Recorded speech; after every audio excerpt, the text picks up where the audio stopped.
episode in the second session of our Remote Works webinar series.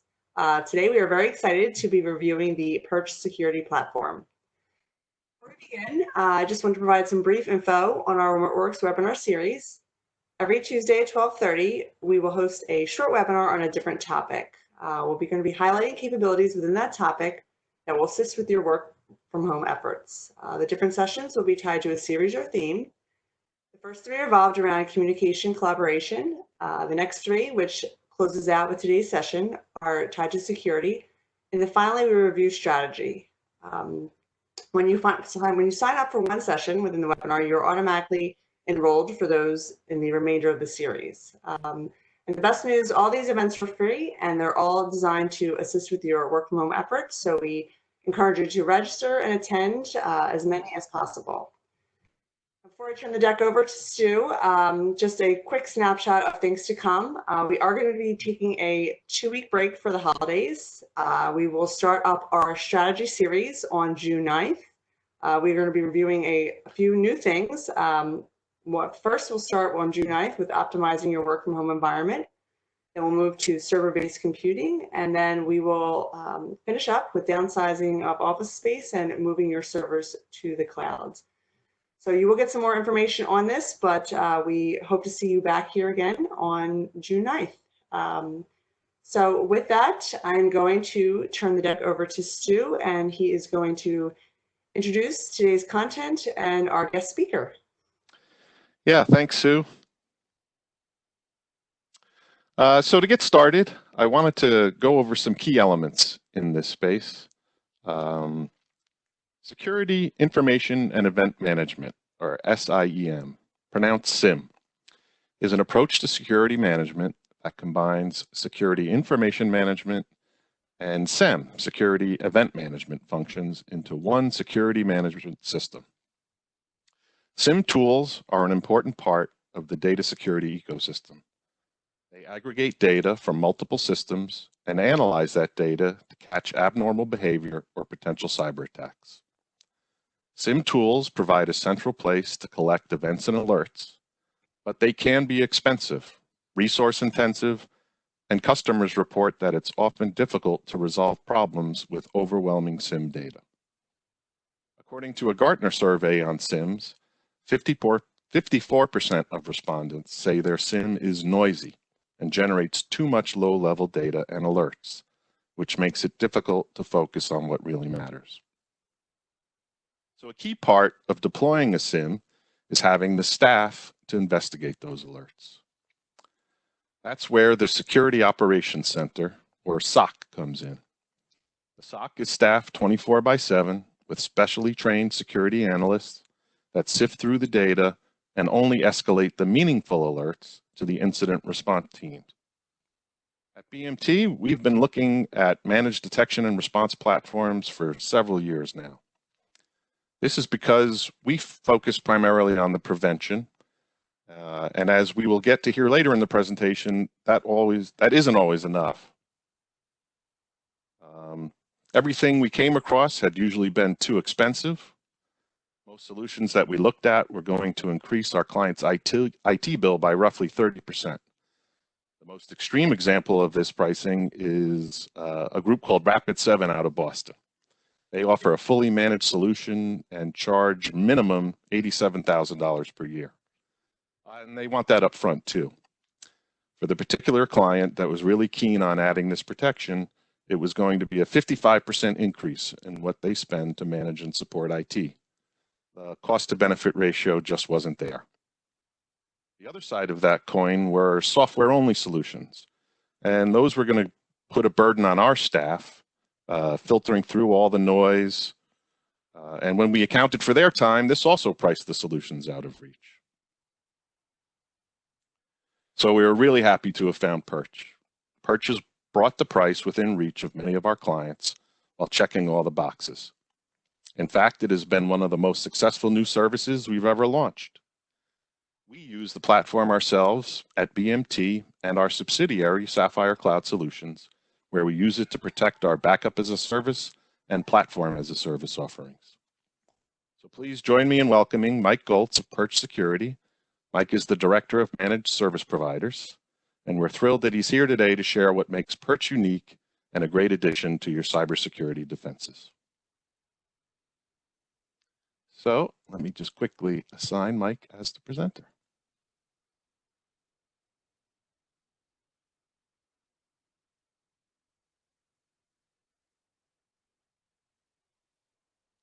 All right, Mike, you should be good. Yep. Thanks, Stu. Let me just share my screen out here.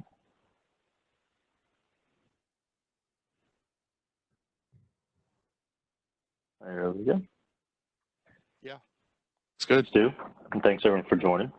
Hope everybody's staying safe and healthy out there. Stu mentioned, my name is Mike Goles. I'm over here with Perch Security, Director of MSP Channel Community. So really what I want to dive in today is a little bit about who Perch is and what we're actually doing behind the scenes. So to kind of cover some of the roots of Perch, our founder and CEO, Aaron Chernin, he came from a bank, JP Chase, where he ran the threat intelligence team and he had his own security operations team as well. He's also a co-founder of the Sticks and Taxi protocol. So if anyone on the call is familiar with that, it's really the roots of modern day threat intelligence. And what happened was Aaron had left JP Chase and went to a smaller regional bank where he found that he didn't have the same resources or budget that he did at JP Chase. Go figure, right? Well, so he went out to try and find a solution that would get him the same results that he was experiencing at JP Chase. Found that whenever he looked at solutions, as Stu mentioned, a lot of them are out of price range, out of budget. Wasn't quite the right tools that he was looking for. So he set out to start Perch. That was about 4 years ago. So currently today we're about 1,000 companies, servicing about 1,000 companies using the Perch platform. And these range anywhere from smaller organizations of about 5 users, and we scale up all the way to about 10,000 plus users as our largest account. Now, the reason why is because we're built on the Elk Stack or Elasticsearch, and that's an enterprise class product. And that's one of the things that Aaron wanted to bring downstream to the smaller organizations to be able to utilize some enterprise class products that he had experienced in the past. So before I dive too much into about what Perch is doing in the back end, I did want to cover security at a very high level. So there's really two sides of the coin here. There's the prevention side and the detection side. And many of you are probably familiar with BMT's offerings around their prevention services with firewall, antivirus, security awareness training, things of that nature. These are all preventive controls, and they're all great at stopping what is known, but there's really two challenges with this, though. They can only stop what they were designed to stop. They have to let the right amount of things through to allow for business continuity so they don't disrupt business. But what about the unknown, right? That's really where Perch fits into play here, and that is the detection side of the coin. So what is Perch? Perch classifies himself as an intrusion detection system, or an IDS, a SIM, a threat intelligence platform. And as Stu mentioned, some of the challenges with a SIM or an IDS is they become very noisy. Who's monitoring all these alerts that are being generated? What is anybody doing with all this information? And that's where our 24/7 security operation team comes into play. They're doing that overwatch on the IDS, the SIM, and the threat intelligence platform to let the staff at BMT know when something needs to be addressed. So with the IDS, what we're really doing is we're monitoring for potential threats out there and leveraging threat intelligence feeds. And today, Perch integrates with about 30 different ones, and most of them are very vertical specific. So for financial services, they have a threat intelligence feed, healthcare, even mining and minerals has them. Some of you guys might be members of these communities as well, called ISACs, or information sharing and analysis communities. What this allows you to do is leverage threat intelligence across your industry, whether you're a very small bank or Bank of America, for instance. We also use industry standard platforms from Cisco, Proofpoint, or even the Department of Homeland Security to gather our intelligence. And by the way, the vendor agnostic concept that I was kind of going over there with the threat intelligence, it runs throughout the whole Perch platform, and we have numerous integrations already. So as many of you today may be looking at migrating your workforce to remote users or expanding your cloud services, just note that we can monitor Azure, AWS, Office 365, G Suite, a variety of other services as well that are cloud-based. And the second component of the detection piece is that SIM offering, where we're pulling in all the sysmon, syslog, Windows event logs, all into the Perch ecosystem, where, again, our SOC monitors for that anomalous behavior. So we're really focusing on all the unknown threats and anomalies, things that aren't picked up historically by prevention because there is no signature. So think of those zero-day threats that make the headline news. That's really what Perch is focused on trying to find. Now, excuse me. Now, when you're talking about the average breach to detection time frame, it's around 180 to 197 days without monitoring, and Perch is looking to help drastically reduce that. There really is no easy button when a threat actor takes a foothold of an organization. It's not like ransomware gets instantaneously deployed unless there's just bad hygiene or bad practices in place. And what I mean by that is potentially allowing your admin to surf the internet or download content from the internet or things like that. You have what's called separation of duties, and they have their admin account and their personal account that they can use. So, you know, as long as you have good hygiene in place, it's not, ransomware doesn't happen instantaneously. What happens is they're going to get a foothold within the organization from a lower level account. They're going to use some persistence and try and get escalated privileges within the environment until they've established enough of a foothold to where when they do deploy ransomware, it's going to lock up servers and alike and workstations. And that's where you see the big headline news of 50,000, 100,000 ransom. Now, Perch isn't just going to alert and escalate upon those DEFCON 5 type of situations to make headline news. We also bring up more of that hygiene side of the coin too, where if people are using Dropbox in the environment and you have a policy in place that says they're not to use cloud-based storage services like that, we'll bring it to the forefront of your attention, and now you can do something actionable with that intelligence. Maybe you don't have a policy, and now it's time to discuss what the risks are of using Dropbox in your environment. So that's another great use case for allowing Perch to monitor for those types of applications in your environment. Now, I know I just covered a lot of different security nomenclature, and many people's heads might be spinning on that. So I like to use analogies. I really love them because it helps break it down to a fundamental level of what's going on. And this one seems to work really well and resonate with folks. So we're talking about physical security at the office, where you have things that will prevent unauthorized access, such as like doors and locks. You also have things that will detect if somebody gets past that, such as glass break sensors, CCTV cameras, alarm systems. And you have people monitoring these tools like the alarm systems. It'll alert you if somebody's gotten past these doors and locks and so forth, and even contact the authorities if need be. Now let's translate this over to what cybersecurity looks like today. Again, many of you probably have doors and locks on your businesses, and those are very equatable to what firewall and antivirus is today. Now, again, these are great at stopping the known threats and keeping things out of the building, but let's take a look at what the organization could look like, for instance, with Perch in place. Now, with all of these pieces in place, here's what it would look like. You have your antivirus and firewall keeping threat actors out. You also have an IDS in place that's going to generate alerts, potential threats in the environment, and that's going to be all the sensors going off. You also have CCTV cameras or SIMs pulling in all the logs for forensics and analysis, pulling in anomalous behavior and bringing that to your attention. Then you also have the security operations team, which is acting much like an ADT or Brinks, being that overwatch of all this information and data going across the network and then bringing it up to the BMT team. Now, they're going to be installing a sensor. We can do that virtually or physically. It's a probe on the network, and it's going to pull in all of this traffic from the network. It's going to pull in all of those sysmon, syslogs, and window event logs that I mentioned, and even those cloud-based services like Office 365, monitoring for anomalous behavior, being able to look through it for forensic purposes. And again, all this is monitored by the Perch SOC based out of Houston, Texas.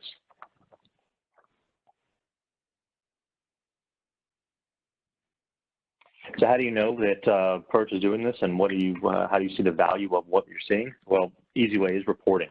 We offer a variety of different reports, whether they be compliance-based for PCI, HIPAA, FFIEC, DFARS, and so forth. What Perch has actually done is we've mapped all these frameworks, specifically what we're monitoring for.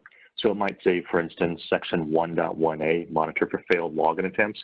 Well, Perch is now going to be able to show on our reporting how we're doing that, so you can provide it to an auditor, internal or external, provide it to your leadership team, or even just a self-audit. We can also provide executive summaries or overviews for specific services or just overall what's going on in the network. But we can drill it down to, for instance, Office 365, show you, potential phishing attacks that are going on, file integrity monitoring, failed logins. That case of impossible time travel where nobody's really, flying right now. Maybe somebody logged in from Boston and 2 hours later they're logging from New Zealand. Well, that's just not feasible in time travel wise. So, we'll bring up those types of anomalous behavior to the BMT team for them to address. And then we can also represent that type of activity as well in types of visual representations such as maps. So being able to see it and represent what's going on there, so you can see all the failed login attempts coming in from Russia or China, for instance, or conversely, what about the successful ones? Those are pretty important as well. Now you can start implementing best practices such as geofencing to make sure that you're not allowing anything outside of the United States, for instance, or North America to log in. Or maybe you want to break it down even more granular than that. Perch is very flexible in the amount of what we can do. We can get very granular on these types of things. The platform allows for all of this type of reporting, and it can be scheduled out so you can review it on an ongoing basis. So hopefully I was able to explain a little bit about who Perch is today, what we're doing behind the scenes, and give you a good taste of what Perch is here to help you do today. So thanks for letting me talk a little bit about Perch. And hopefully you've learned something about us and about prevention versus detection. And if you'd like some additional information, you can always reach out to the folks at BMT. And we can go through a little bit deeper dive and show you the platform in action and all the data we're pulling in behind the scenes. Great. Thank you, Mike. So with that, I think we're going to open up our Q&A session. We do have a couple questions already in the queue, but we do encourage you to ask any questions. We know we reviewed a lot of information. You can please feel free to utilize the chat button at the bottom center portion of your screen, and feel free to ask any question to Stu or to Mike. So just what we have in the queue so far, the first question is, how does Perch get all the data? I can take that one. So the way that Perch gets the data is with a sensor or a probe on the network. Your team at BMT can help you deploy that. We do have a virtual or physical sensor. That sensor works much like an IDS and a log server. So on the network, it's going to be a port mirror mirroring all the traffic. So again, that's how we get visibility onto the network traffic. You can then point your syslog, sysmon, and Windows event log directly at that sensor, and we'll pick it up there. Or in the case of remote users, you can send those syslogs from Mac devices or Windows event logs from Windows devices directly to the Perch web app. We are hosted in AWS, so that's where your data is going to go. But once it gets there, we're going to have access to all that data. And then as far as some of these other integrations I mentioned, those are cloud-to-cloud APIs. So we're actually pulling in directly from Office 365, all their raw log data, and then we're able to create custom event notifications off of what we're pulling in. So that's the same with G Suite, and we're also integrated with a variety of Cisco and other endpoint vendors as well. So. Okay. Great, thank you, Mike. The next question we have is, how long does it take to get the program up and running?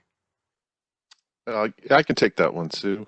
As Mike mentioned, Perch provides a virtual sensor, so in most cases, as long as you have 3 processors and 4 gig of RAM, which most of our clients do have, we can get that installed and ready to provision the service with the Perch team. That usually takes about a week. Now, to have the most comprehensive detection, you would enable it on your entire network. But this can add up if you start to think about all the devices on your network, because that's how we charge by IP address, basically. If you think about the networks, the printers, switches, wireless access points, maybe you've got IP cameras, all the phones that connect to your guest wireless networks or production wireless networks. So in many cases, we work with our clients to segregate their network so that we can focus that Perch sensor on only collecting data on the PCs and servers. And we think that's a good balance. If something reaches a PC or a server, it's gotten to a point where it definitely needs to be looked at. So that can extend the install for another week or 2. Great, thanks, Stu. The next question we have is, I have IT on staff. What kind of access can they get to the platform? That's a really good question. I like that was asked. So Perch is a co-managed platform, and what that really means is You guys can be as involved as you want with Perch, and we can generate our escalations. And what we classify as an escalation is something that is actionable and needs to be addressed. We can send that over to the BMT as a team as a first line of defense, and they also have the capability to route as a secondary point of contact to you, Mr. Customer. You also have full visibility into the platform. We are multi-tenant, which means any data that you send us is only going to be visible to you, and that's going to be your data. So it means the reports are specific to your data. You can go in there and see exactly what our SOC is doing. If you want to dive into the raw data, you absolutely can. If you're familiar with the Elk stack, you can dive in there and have fun, play around, create your own dashboards. We're very customizable on our end. So we give you really a lot of flexibility and visibility into what we're pulling in. All right, great. Thanks, Mike. Final question I have in the queue is, has Perch helped you find or stop anything? Oh, yeah, I'll take that. That's a great question. It has. Just recently, in fact, this past weekend, we had a client's Office 365 mailbox that was hacked. Perch escalated the alert that the mailbox was being logged into from an IP address outside of the U.S. We confirmed that shouldn't be the case with the client, and upon further investigation, we found rules in their Outlook that were forwarding all the emails to the RSS subscriptions folder. That's a default folder in Outlook for news feeds, which no one uses, so it was hiding in plain sight. From there, the hackers were reading the emails, and when done, dropping them into the inbox. This is a common type of attack. And another example is an IT administrator that works for a client of ours. This was one of the first engagements we were involved in. They had set up a back door through the firewall to get access to the network through his PC. They thought that they had the connection sufficiently locked down, but as soon as we turned up the service, Perch brought to our attention that someone or some program was trying to log into that PC 24/7, waiting 30 minutes between attempts. They were basically trying to break in by guessing passwords. So we were able to quickly close down that access. All right, thanks, Stu. Do you see any other questions in the queue? No, that looks like it. All right, well, if there's no more questions, we will conclude today's presentation. Again, tomorrow you will receive an email that includes a copy of today's recorded presentation.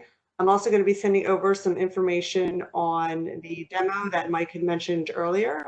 We do encourage you to take advantage of it. It's a great program, and we can provide some more information and give you a more hands-on feel of the product. So with that, we hope to see you again in 2 weeks. Thank you for joining us this afternoon, and thank you again to our special guest, Mike, for joining us as well.